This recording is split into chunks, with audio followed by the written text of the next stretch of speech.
If I could just take care of a couple of housekeeping items before I let Dr. Stoller continue. This session will be 75 minutes in length and is being recorded. Please know that closed captioning is available if you need that.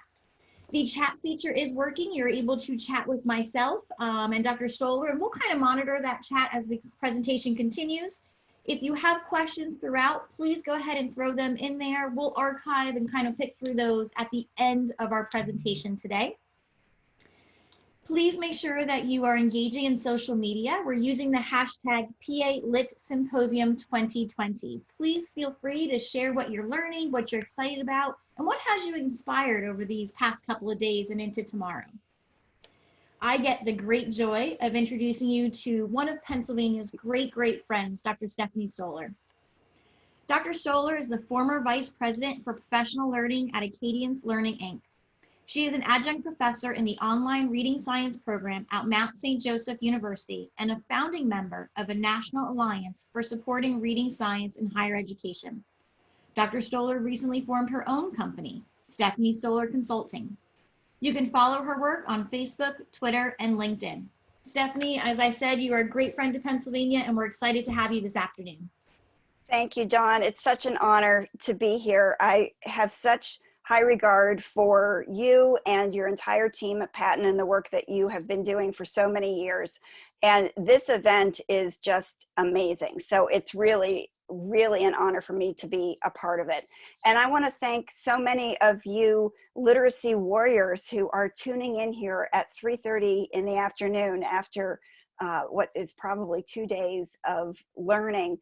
Thank you. I'm honored that you are interested in this topic and are going to be spending some time with me today. So we are going to be using the Acadience reading data today to talk about how it can be conceptualized for screening for reading disabilities like dyslexia. I'm going to be sharing with you a perspective from the authors of Acadience reading, Roland Good and Ruth Kaminsky. Acadience reading is the current name for the assessment you might have known previously as Dibbles Next. And you can find more information about all of the Acadience assessments on their website at acadiancelearning.org. Today we're going to be talking about screening decisions for reading disabilities like dyslexia in a particular context, in a context of prevention, early intervention, and remediation if we don't catch students early.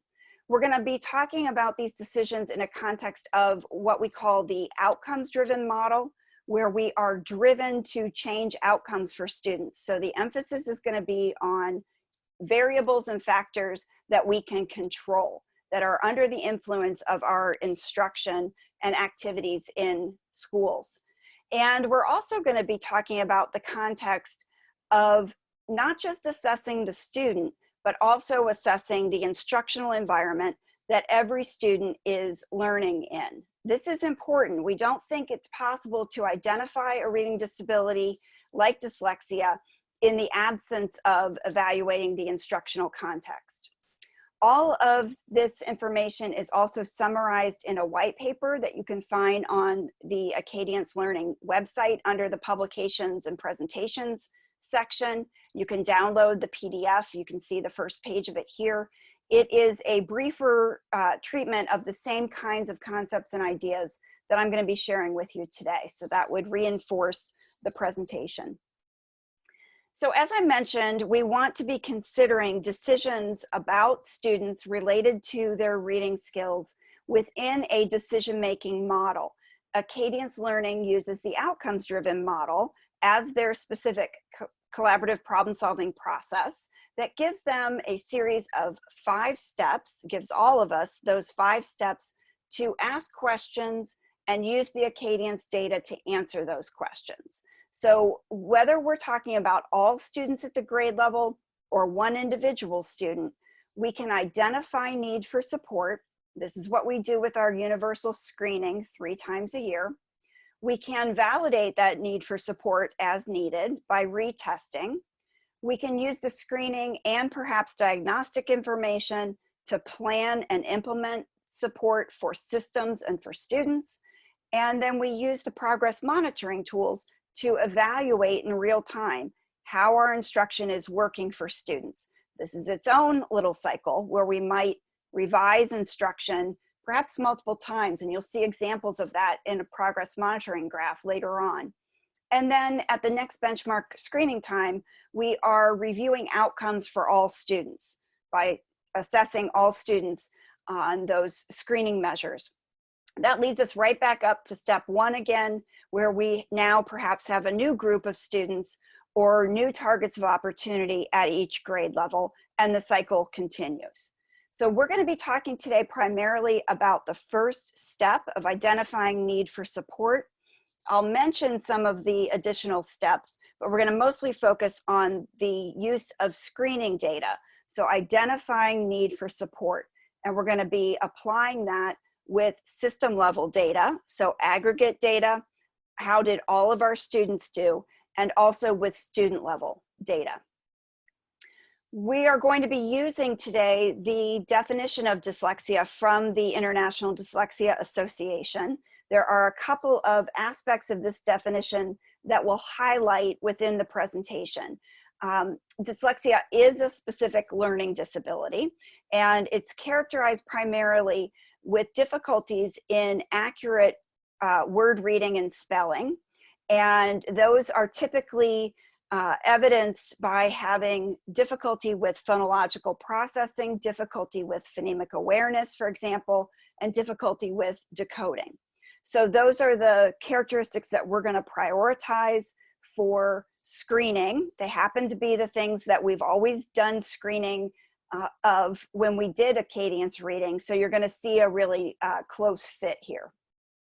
So there are three categories that we'll be talking through today in terms of the definitive indicators of risk for reading disabilities like dyslexia.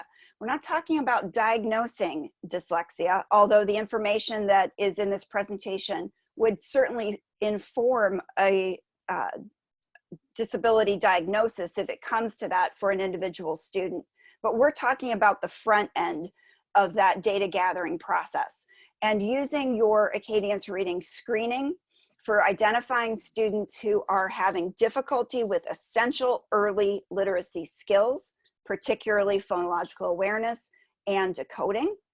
We're talking about using the Acadience progress monitoring data to measure and provide evidence of a sustained lack of adequate progress over time, or the evidence for resource intensive support being needed for students. So that's the second category we'll be discussing. And then finally, we'll also unpack that exclusionary criteria that's part of the federal special education law around specific learning disability eligibility. And that is the generally effective instruction clause. So we'll be talking about how Acadience can help you make a determination of whether or not a student has received generally effective instruction. And then towards the end of the presentation, we'll be taking a look at two of the newer Acadience reading measures, the Rapid Automatized Naming or RAN assessment and the spelling assessment. These are both available as part of the purchased version of Acadience reading from the publisher Voyager Sopris, and available for free download if that's how you're accessing the test materials. They are available for kindergarten and first grade, and I'll describe those to you a little bit towards the end. Okay, so that's the framework, and we're going to start with this concept, this first concept of difficulty with essential reading skills. So what are the essential skills? Way back when Acadience was first created, now almost 30 years ago, it was a sweep of the research that helped determine these essential skill areas that support students to become readers. And more recently, for example, 20 years ago in the National Reading Panel, the same exact factors or skill areas were determined to be essential. So there's a very long history of what students need to acquire. And it's not, these would be nice to haves, these are essential skills. So Acadience is measuring those essential skills like phonemic awareness with two indicators, first sound fluency and phoneme segmentation fluency. At the end of kindergarten, PSF is that really critical predictor of reading comprehension in the future. It just turns out that if we use PSF at the beginning of kindergarten, we get a lot of zeros. So it's not a very effective screener at the beginning of K. That's why first sound fluency was created. So we don't want to wait until the middle of kindergarten to screen on phonemic awareness the first time. That's too late. We want to do it at the beginning of K. We do it with that more grade appropriate beginning of K indicator, first sound fluency. A second essential skill is the alphabetic principle and basic phonics. All students need to be automatic with word level reading to support reading comprehension, and NWF, starting in the middle of kindergarten all the way through the beginning of second grade, provides an excellent indicator of those skills. Oral reading fluency is used to indicate advanced phonics and word attack, accurate and fluent reading of connected text, and reading comprehension. It is an excellent reading comprehension indicator, which is why it's now used for so many screening assessments. That is the level of automaticity and accuracy in text that facilitates reading comprehension. And we have the additional silent reading comprehension indicator with Maze that's used for screening in grades 3 and up. Now you'll notice that letter naming fluency is also used in Acadience reading for screening, not for progress monitoring, but for screening. But it is not an indicator of one of the 5 essential skill areas. Letter naming is a little bit different. It is an excellent risk indicator. It's really helpful for sorting students into 2 broad groups, which is what we're doing with screening. Who's on track, who's not on track. Letter naming helps us with that, helps us prioritize students who need support. But letter naming doesn't meet the threshold of being an essential early literacy skill. It's important, but it doesn't have that level of being essential. So letter naming, it turns out, should be taught along with letter sound, and it's the letter sound piece that's essential. And we want students to be able to have instruction with those 2 skills together. We're assessing the letter name simply as a risk indicator. So for that reason, no benchmark goals for letter naming, no progress monitoring materials. When we are making decisions as part of screening about which students need instructional support, it's the benchmark goal that tells us which students we should be attending to. The benchmark goal with Acadience reading is designed to be the lowest acceptable score. It's not where you want your average or typical student to score. It represents the lowest score today that puts the odds in the student's favor of being a skilled reader in the future. So it means you're just barely getting by at that minimum expectation. Students who score at or above the benchmark goal have about an 80 to 90% chance of being okay readers in the future if we keep instruction the same for them. Students who score below benchmark are ones we need to be concerned about. These students have about a 40 to 60% chance of being okay readers in the future unless we change instruction. This is the reason to screen students 3 times a year, is to find out who's not okay, who needs support, who's not predicted to be okay in the future unless we do something now. And the third category would be students who are scoring well below benchmark. These are the students we need to act on with a sense of urgency. They're scoring in a way that indicates they only have about a 10 to 20% chance of being an okay reader in the future if we don't provide instructional support. Now, because the benchmark goal is the lowest acceptable score, once students get to benchmark, we want to work to get them to that much more comfortable level of the above benchmark score, where their odds become 90 to 99%. So how do we know a student is having difficulty on the Acadience reading screening measures? It's how they score relative to these score categories, how they score relative to the benchmark goal. Our first indicator of a student needing support is how they scored on the composite. Comparing their composite score to the benchmark goals. So the composite score is a collection of the individual measures that changes and shifts over time across K-2, for example, to match that pathway of the skills students have to acquire to become readers. So what goes into the composite, like you can see here in first grade, changes over time. The composite score is a different collection of skills beginning, middle, and end of first grade. The composite has its own benchmark goal. The benchmark goal can be used to identify risk status with those same odds that I just described. But the composite score isn't all there is. It's the first score that we interpret. It's the most predictive and most reliable of all the Acadience reading scores. We should pay attention to it as our first interpretation of who's having difficulty, but we also then need to go and look at how students performed on the individual measures. So we would say that students who are scoring below benchmark on the composite or the individual measures are having some difficulty with the essential reading skills. We don't need to do any additional assessment. This is sufficient to tell us these are students who are having difficulty. They are not predicted to be okay readers in the future. Students who score in that well below benchmark range, we could say are having substantial difficulty with these early literacy skills, whether that's on the composite or on individual measures. Those students' odds of being good readers in the future are very low. So we would be able to identify students whose path to reading is perhaps at risk on the indicators that we're using for screening beginning, middle, and end of year. Those students who score below or well below benchmark are the ones who we should pay some attention to immediately after the universal screening has been collected 3 times a year. We may very well follow up with additional diagnostic assessment over time, but we need to act on the screening data immediately.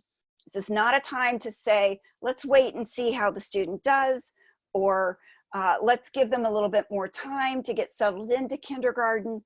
No, especially going into the next school year with a substantial break in instruction that most students have had, we need to be ready to act on the data as soon as they are collected. So in the Acadience data management system, there are a variety of reports that will be helpful for identifying the students who are having difficulty, perhaps even substantial difficulty, with these essential skills, with phonemic awareness and with decoding and phonics skills that are the hallmark of reading disabilities such as dyslexia. We don't need any additional or other assessment. We're already measuring those essential skills when we use Acadience reading. So this is an example of a classroom report for the beginning of first grade. And the first place to look would be the composite score. Any student who scored below or well below benchmark needs instructional support. They are having difficulty, some of them substantial difficulty, with early literacy skills.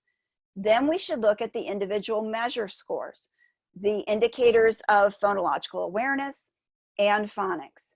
Any student who's having difficulty with PSF or either of the NWF scores, regardless of their composite, those are students who should come to our attention as needing instructional support. They're having difficulty.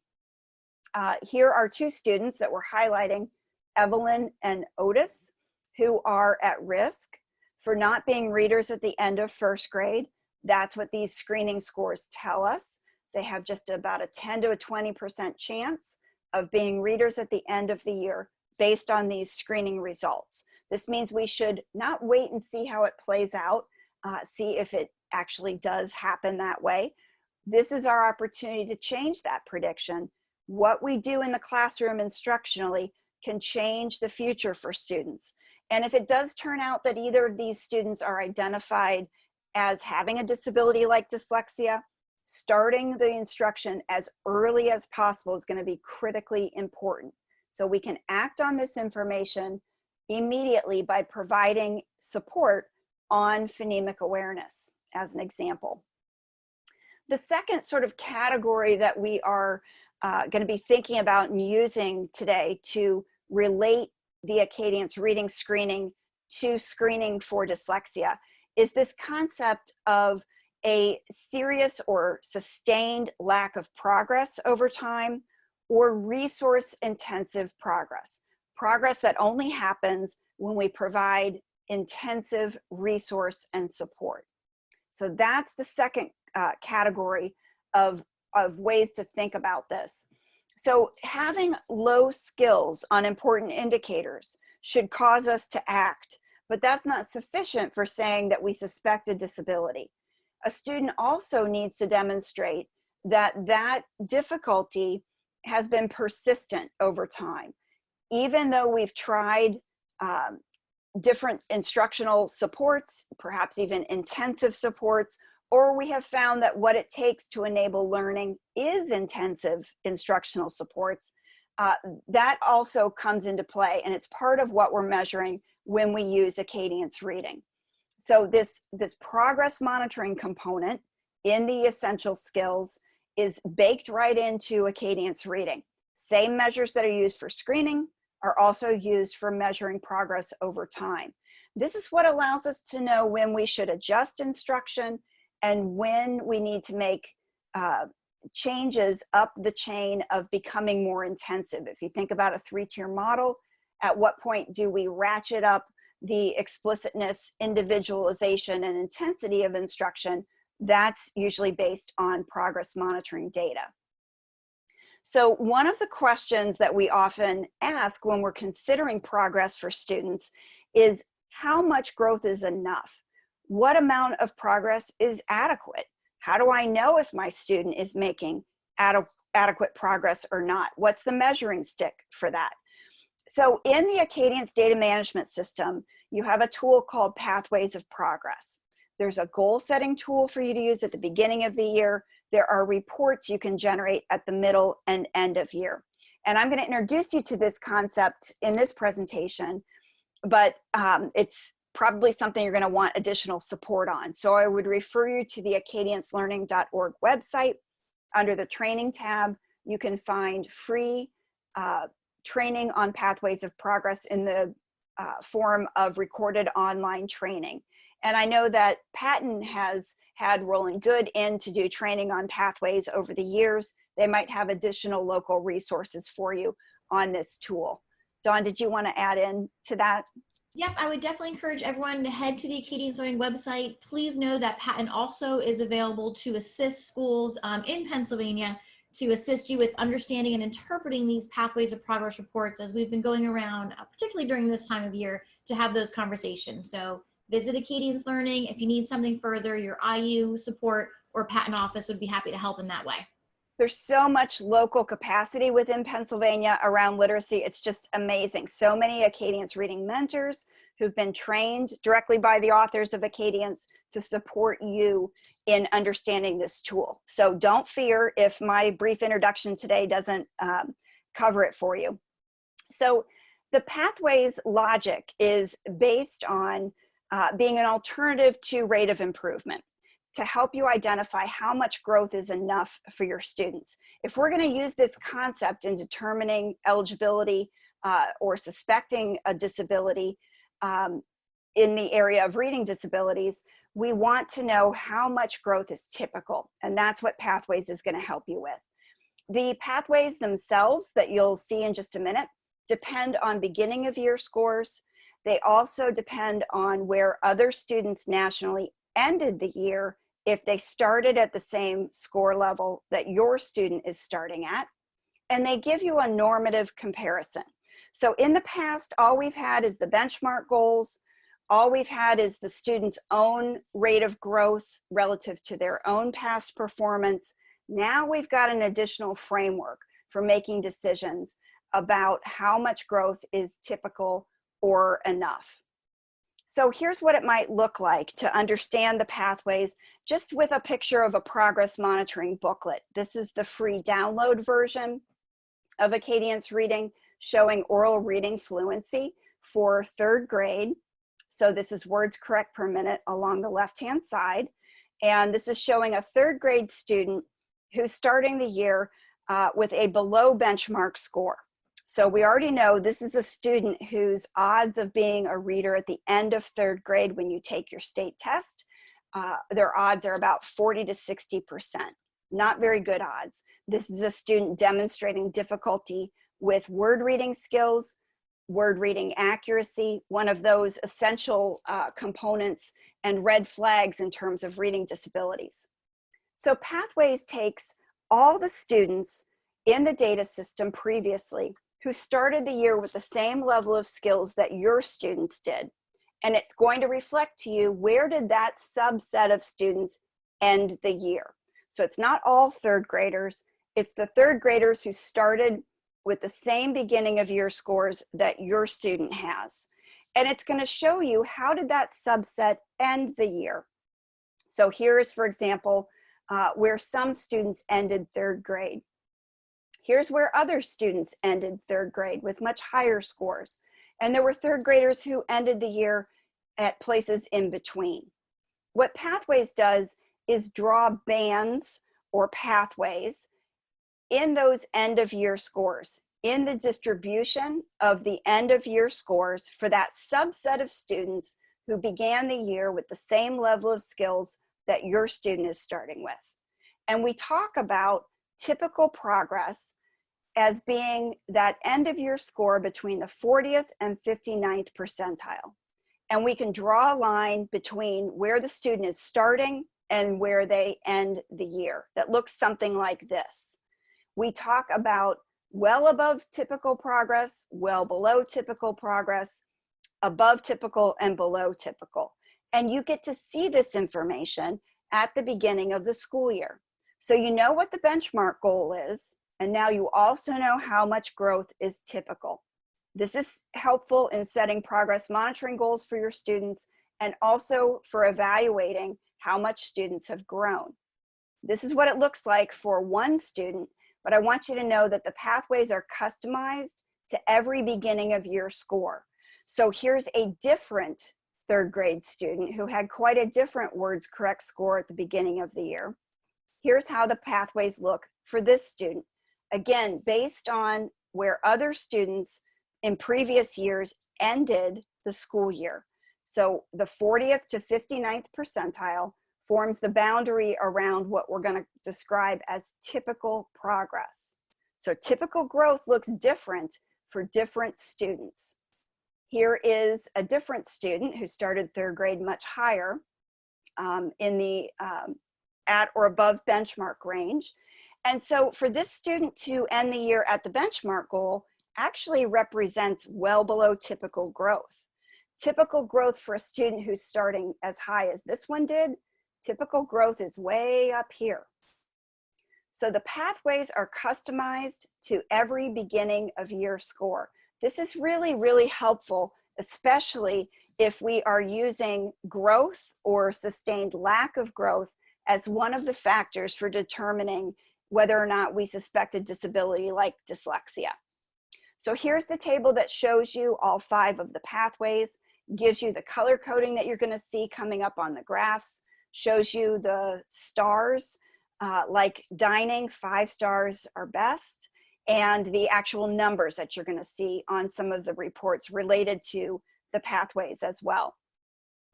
So in terms of quantifying growth, the second category, students who have not made sufficient growth over time, we can use the pathways to make those decisions. Students who have made below typical progress across the year, we would say that those are students who are not making adequate growth. Students who are in pathway 1 or making 1 star or well below typical growth, we would say those are students who have a severe lack of adequate progress. So we're now combining not just their score on the screening measure, but also quantifying what growth has looked like over time for students and capturing it in terms of the pathways. Here's what that growth would look like on an individual student's progress monitoring report. This is from Acadience Data Management. This is a first grade student, it's Evelyn, who we were calling out on the classroom report as having a significantly low score on phonemic awareness and phonics. This is showing progress monitoring on the phonics indicator and WF correct letter sounds. You can see where her beginning of year screening score was. It's the colored in circle. You can see where that was relative to the benchmark goal. That's this horizontal green line. So her score at the beginning of the year showed that she had about a 10 to 20% chance of being a reader at the end of first grade unless instruction changed for her. So that's the call to action. We should be doing something to support her in this skill area. How much does she need to grow? Well, this green horizontal line at the end of the year shows us the end of year benchmark goal. Now that would be a meaningful amount of growth to go from here to here across the first grade year. Because if she gets to benchmark, her odds become 80 to 90%. They're currently 10 to 20%. If she got to the benchmark goal, her odds would be substantially increased, and that's a meaningful amount of change. It certainly seems ambitious to go from here to here in one school year, but how possible is it? How attainable is that amount of growth? How typical is it? Would it be unrealistic for me to expect that? I've never been able to answer those questions until I had the Pathways of Progress tool. So the overlay of the pathways is shown here in these colorful diagonal lines. Again, these are the pathways that are customized based on Evelyn's beginning of year scores. So typical progress for her would be right in here, right in this range between the light green and dark green lines. I can see this at the beginning of the year while I'm setting a progress monitoring goal for Evelyn, and I can use both the benchmark and the pathways to help me choose this number right here where the blue bullseye is. That's the goal I'm going to choose for progress monitoring. Now, the important part is to provide some instruction, to put that support in place, and then to monitor how she does with that instructional support. That's what we call progress monitoring. So every other week, it looks like we collected an additional alternate form of the NWF assessment, and we put it on this graph. And we started to watch to see if Evelyn was tracking in the pathway towards the goal that we set. For her to get to the goal we set, she's going to have to be up here in the above typical pathway range, not above the blue line in the well above typical zone, but in the above typical pathway. And as we're watching her at the beginning of the school year, she's not tracking in pathway 4. She's actually tracking down there in pathway 2 or 1. So this is the opportunity to not wait until she doesn't reach the goal in the future, to not give it some more time to see how things play out, but to use this real-time information to make a very planful change to the instructional course that we're on with Evelyn. So that's what you see here with this blue vertical line. It's the intervention change line that tells me at this point in time, instruction changed for her. To the left of that line, instruction looked one way. To the right of that line, instruction looked different. I can enter into the data system whatever that change was, and it'll show up on the graph. So in December, we continued to, in November, we continued to monitor her progress with this different type of instruction. She still was not tracking towards the goal that we set. So we have a relentless pursuit of outcomes for Evelyn, and we made another teaching change. That's this second blue vertical line. Now we are moving into the third variation of the instructional support that we're providing to her as we are pursuing what it's going to take to get the student to learn the skill. This is a real difference in the old refer, test, place model of serving students before we had MTSS. Now we know that through flexible service delivery, we can provide intensive supports to students like Evelyn if that's what's needed.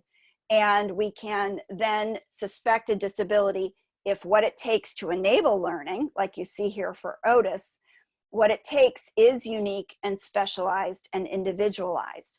That's what will cause us to suspect a disability. And then rather than sending a student to special ed, so to speak, writing an IEP without knowing what works, how many of you special educators have received students on IEPs without knowing how to teach them? Rather than doing that old way of serving students, we can put the emphasis on finding what works and then formalizing it on an IEP if it can't be maintained with regular education resources. If it takes unique and specialized and intensive supports to get this amount of progress, that's when we formalize those supports onto an IEP for a student. Now, we can additionally look at progress for students at the classroom level, and Pathways will allow us to do that with this Pathways of Progress classroom report. This is reflecting to each teacher how much every single student in your classroom has grown. You might not do this kind of individual progress monitoring with all of your students, but you are going to be able to get this Pathways report for every student. It's going to tell you the amount of growth for each student. I'm showing you here an example for first grade in the first half of the year. This is just showing Otis and Evelyn. We're going to take Otis's, I think that's Otis who's first. Yeah, Otis's information from the beginning of year. His composite score was well below benchmark. That's what the open square tells us. At the middle of year, his composite score was still well below benchmark, still an open square. And we can see that he made 3-star or typical growth. This is because the pathways are based on other students who started first grade with the same composite score that he did. And it's reflecting how much did Otis grow relative to those other first grade students. His amount of growth over time was typical. That's what the pathways information is showing you at the classroom level. So those are the first two sorts of frameworks for thinking about the use of Acadience reading data for decisions about screening for reading disabilities like dyslexia. The third category of thinking about this is this exclusionary criteria. The fact that students can't be determined to have a disability, like a specific learning disability, if they have not had generally effective instruction. This is part of the federal special education law. It is designed to ensure that students aren't being labeled as disabled simply because they are lacking effective instruction. And so Acadience reading is uniquely positioned to help you evaluate this particular set of variables. We can provide with Acadience data evidence that the school is providing generally effective instruction by showing that most students are on track. We can do this at the classroom level by showing that most students in the classroom are making progress.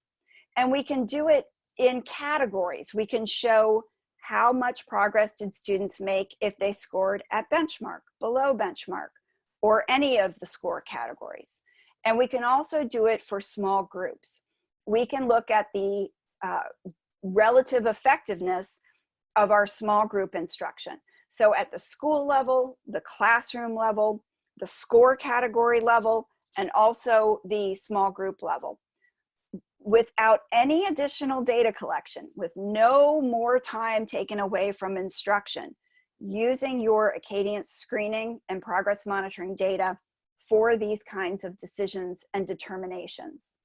Now, the very most important way to use your Acadience reading screening data, in my personal opinion, is to use your aggregate results to reflect the effectiveness of your Tier 1 instructional supports that you're providing to all students. This is very relevant to this third category of decisions about generally effective instruction. So keeping in mind that the Acadience benchmark goals are designed to be the lowest acceptable score, what % of students should reach the Acadience reading benchmark goals? 100%. By design, the benchmark goal is chosen because it's the lowest acceptable score. It's the lowest score today that puts the odds in the student's favor of being okay in the future. So every student who we expect to be a reader, who we want to be a reader, who has reading goals on their IEP, every student who's being taught to read in English, they all should get to those Acadience reading benchmark goals, 100%. So that's why there's a green line all the way around this image. That's why these numbers add up to 100%. This is a model of how we get to 100% at benchmark. It's a model that shows efficiently matching students to instruction and making sure that we can provide increasingly intensive instructional supports to any student who needs it from the get-go, starting in kindergarten, to anyone who needs it without having to jump through hoops, without having to wait to fail. This is about proactively preventing reading problems from happening in the first place, particularly in kindergarten and first grade.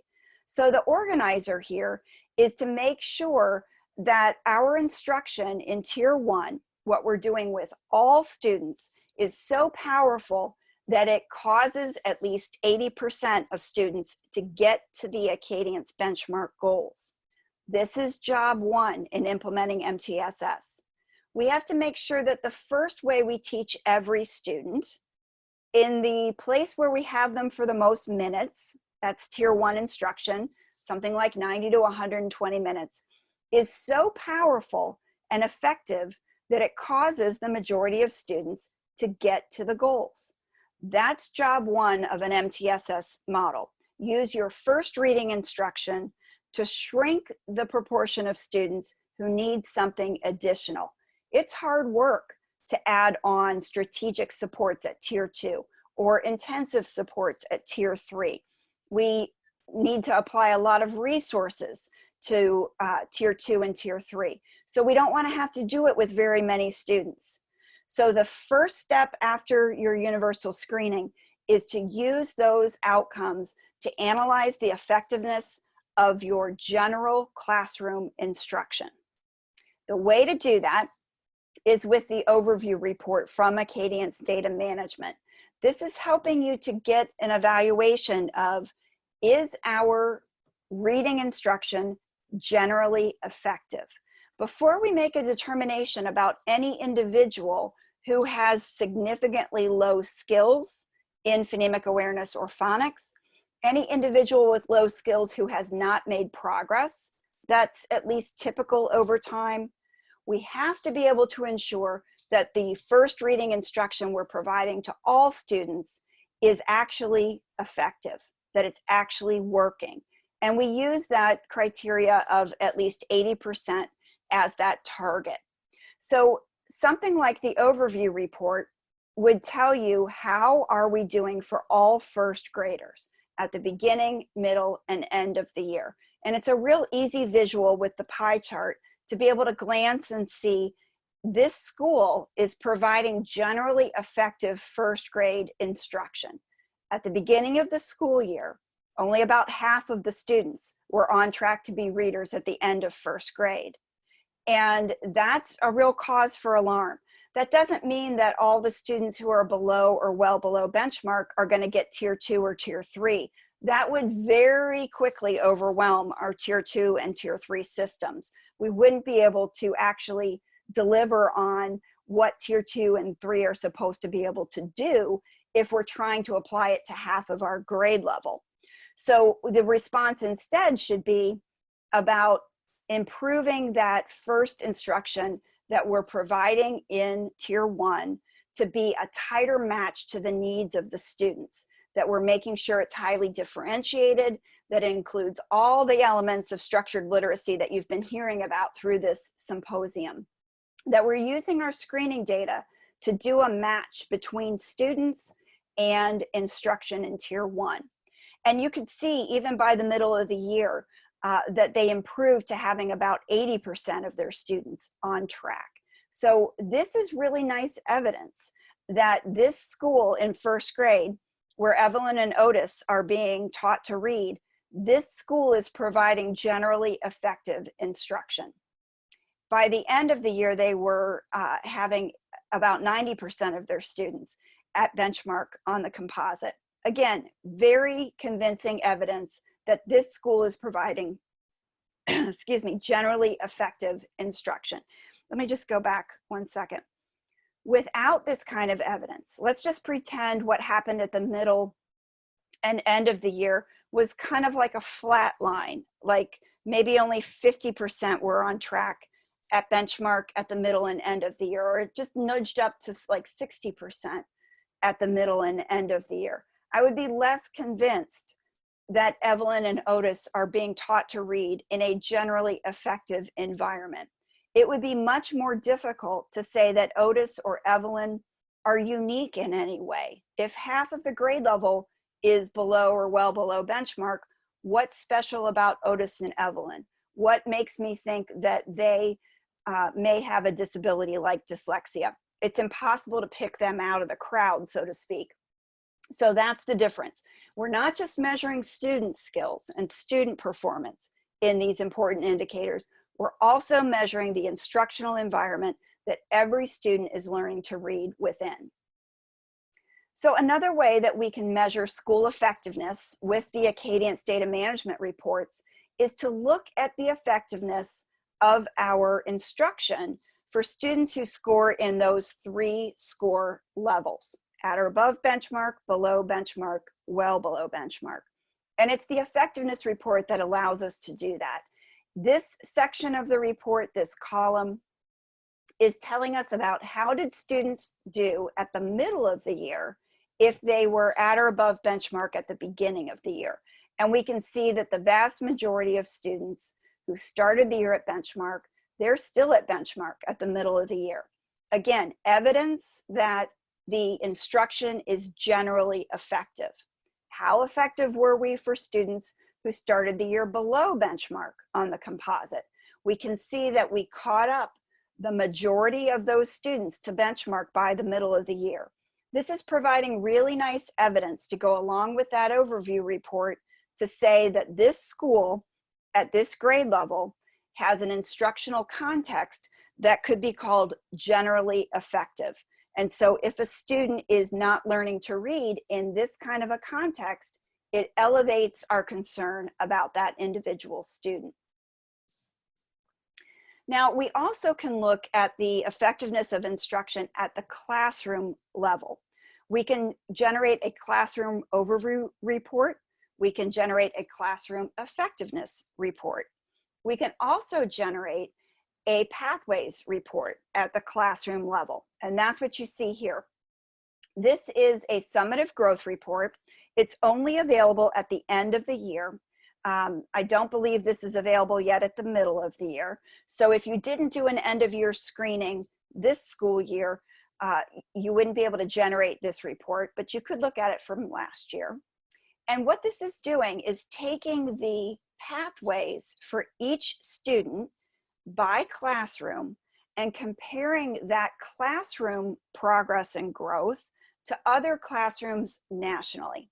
So let's say that Evelyn is in Miss Edwards' first grade class, where 65% of the students made typical progress or better.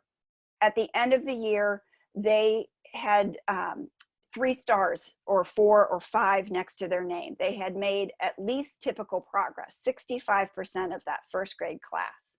When we compare that classroom to other first grades around the country, we can describe that as average classroom reading progress. This is providing additional evidence that this school and this classroom are providing generally effective instruction in reading. And the final lens on effectiveness of instruction can be looked at the small group level. So you can create small instructional groups in Acadience data management. You can group together just the students. In this case, there were 4 students who were being taught together in the same way, the same skill, at the same time, with the same interventionist, in the same small group, right? So now we're narrowing it again to what was the effectiveness of the small group support that each student got. So Evelyn is shown here with progress monitoring scores in blue. The other 3 students in her small group are shown in other colors. You can see that they all started low, and the other 3 students were growing, actually all the way up to the benchmark goal, growing a lot more than what Evelyn was growing. Even though her growth was typical compared to other students nationally, she didn't grow as much as the others who were getting her same small group instruction. Now, if nobody in the small group is growing, it's hard to sort out, well, which one do we need to intensify support for? Or which one do we suspect might have a reading disability? It's impossible if nobody's growing to make those kinds of decisions. But in this kind of context where we can document, we had effective small group instruction, it worked for 3 out of 4 of the students, but Evelyn is still having difficulty. We haven't yet found what works. We might need to increase the intensiveness of the support we're providing to her. So that gives you a framework for the way that Acadience Learning is looking at the use of Acadience reading, screening and progress monitoring for screening for disabilities like dyslexia, without taking on any additional assessment, without taking any more time away from instruction than you already are for your screening assessment. You can gather information to help you identify students who have severely low skills in the important areas that indicate dyslexia, like phonemic awareness and decoding.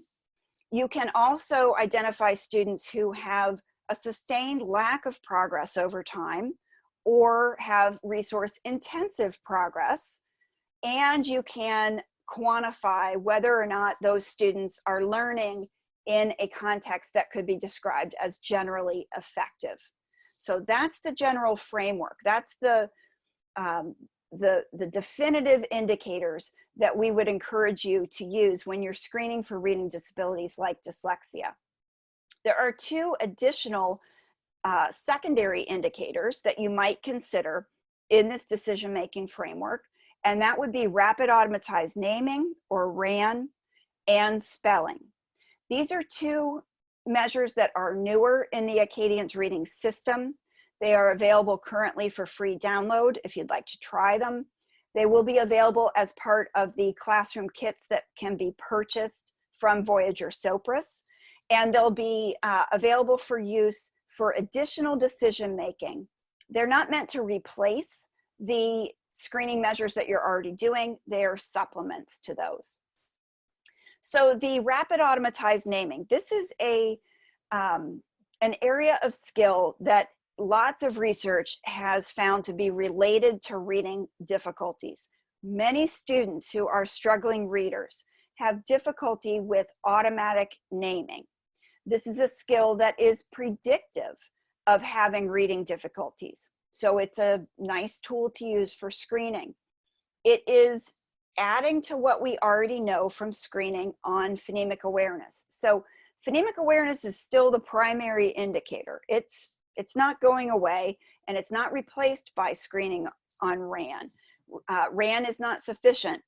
But once we know a student is struggling with phonemic awareness, let's say on FSF at the beginning of kindergarten, also having a measurement of their rapid automatized naming helps us to make an even better decision about who's at risk for future reading performance.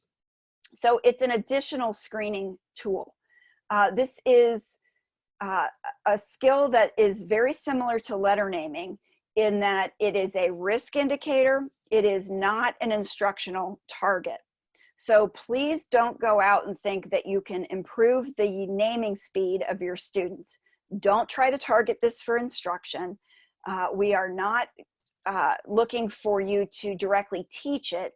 In fact, teaching RAN, there's research to show this, teaching RAN does not improve reading. It's the opposite. When kids become better readers, their rapid naming improves. And so focus your instruction on reading. This is what the RAN tasks look like with Acadience reading. There is an objects task. You can see these are line drawings so that they can be used in the black and white download version. There are rows of objects and they're alternating their position within the rows. There's also a RAN letters task that can be used with kindergarten and first grade students. And because some kindergarten students might not yet be accurate in naming letters, the alternate that can fill in that case would be the RAN numbers task. These are timed assessments where you're documenting how much time it takes the student. There are not yet benchmark goals. That research is still forthcoming to identify the threshold. But what will be reported to you is the local normative information. So compared to others in your district, how did the student do on RAN objects or letters? Spelling is another area that is worthy of some screening. So now within Acadience reading, there are kindergarten and first grade screening measures for spelling. This functions as a general outcomes measure, much like oral reading fluency does. It is an indicator of broad literacy skills. And in the literacy symposium, you've been hearing a lot about how decoding and spelling function together as really being related, and we want to be teaching them together. Assessing spelling gives you an additional lens on a student's phonemic awareness skills and their phonics and decoding skills. So this is worth an additional minute of assessment as a risk indicator. The task itself is done as dictation, much like you would a spelling test in the classroom. So it'll be a familiar format to students. And it's scored based on two scoring criteria. You can score the total number of words that the student spelled correctly and the correct spelling sequences. So within the word, did the student order the letters correctly? No benchmark goals yet for this. You're going to get normative data reported from Acadience Data Management, but an additional risk indicator to help you make decisions about prioritizing students for instructional support. You can probably tell that all of the assessment and all of my emphasis today is geared towards action, right? This is not about documenting failure. This is not about finding students and, you know, admiring the problem, wringing our hands. Oh, they're so low, I'm so worried. This should spark you to action. The purpose is to find students as early as possible and do something with that information. Most reading problems can be prevented from happening. Students who have even significant difficulties with reading can be brought up to grade level if we catch them early and we provide research-based instruction. So that's the mission that we're on, and that's the framework we want you to have in mind.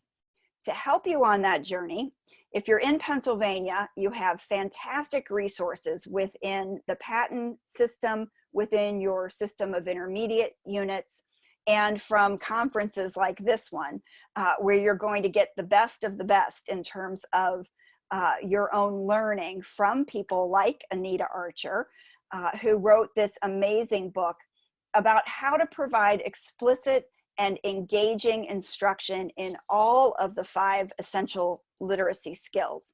So if you're looking to expand your own knowledge about teaching reading, this is an excellent place to start, especially if you are in a school that is not going to be changing their instructional programming, they're not adopting a core program, but you're looking to increase your effectiveness as an instructor of reading. Get Anita's book. Go to her website, watch her videos, participate in her training on Friday as part of this literacy symposium. You will not be disappointed, because this book is all about how to maximize whatever program you have, whatever materials you're using, maximize it by making it more effective, more explicit and engaging. And I included a little list of some of the Archerisms, the fun things that Anita says to help us remember the components of explicit instruction, like the one you see here, how well I teach equals how well they learn. You as the teacher are the most important variable in this equation. Students who have many challenges are going to be relying on you and your knowledge to help them become readers, and you absolutely can do it. More than any other variable in this equation, you as the instructor, I hope that doesn't make you feel, I hope that makes you feel empowered and not afraid. And if you need more support and more learning to help you to be that hero for your students, I'm also going to recommend the Letters Professional Development by Louisa Moats.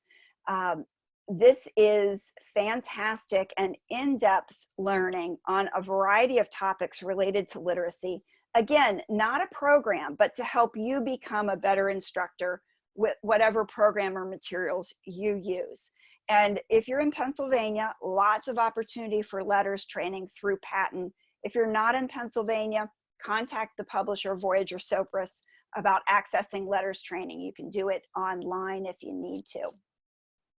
Okay, so I'm leaving some time here for questions, and I hope Dawn is gathering some of those questions for us. There's just a few points of summary here on these remaining slides to show us what we've covered today, and let's dive into some questions.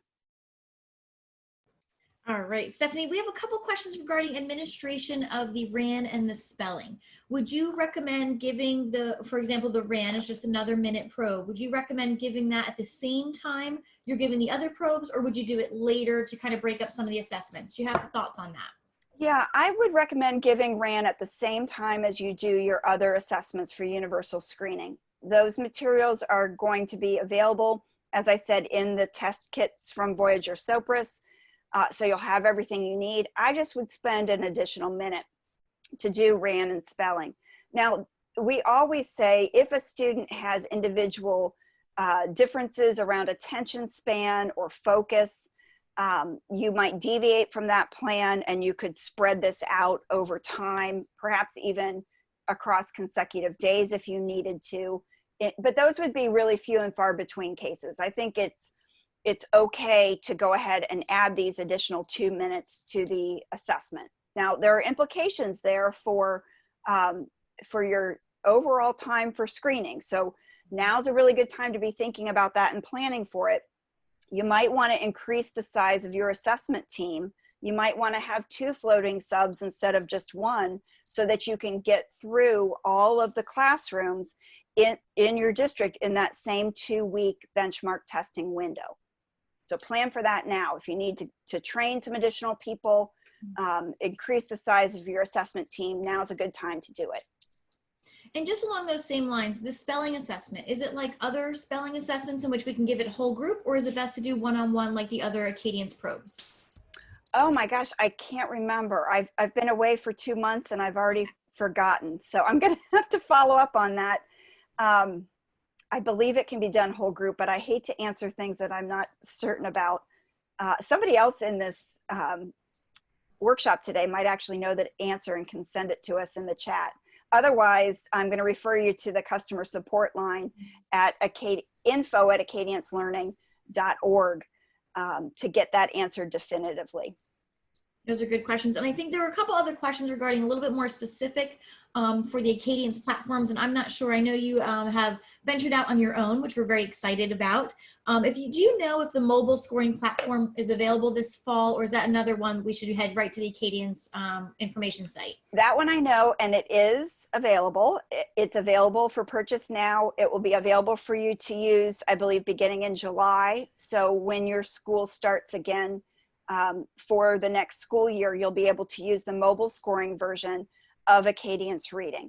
And integrated into that are not just the screening and progress monitoring measures, but survey is integrated into that. So instead of having to, maybe stop and come back another day to do your testing back with survey, it's integrated into the mobile. It's one of the really exciting features of that mobile version. Acadience Learning Online is the name of that. If you want to contact customer support and get more information about Acadience Learning Online, I would encourage you to do that. They'll have all the information about the release date, how to get training, the pricing, and all of that. So you can contact Voyager Sopris Learning with those questions as well if you want the specifics about purchasing.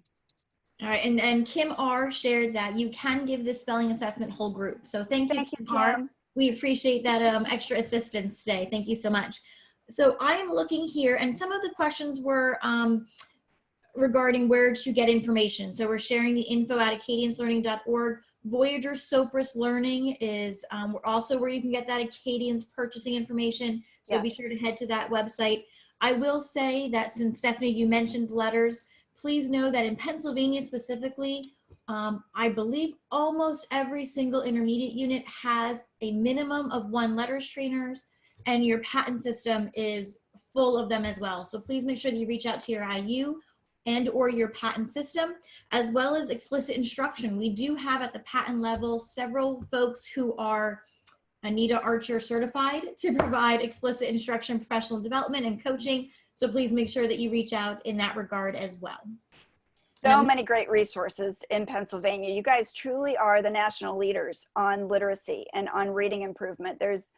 I see all states, right? I interact with people in all states, and you guys are leading the way hands down. So anybody who gets to work in Pennsylvania, you're very, very lucky. And if you don't work in Pennsylvania, have your state leaders contact Patent. Mm-hmm.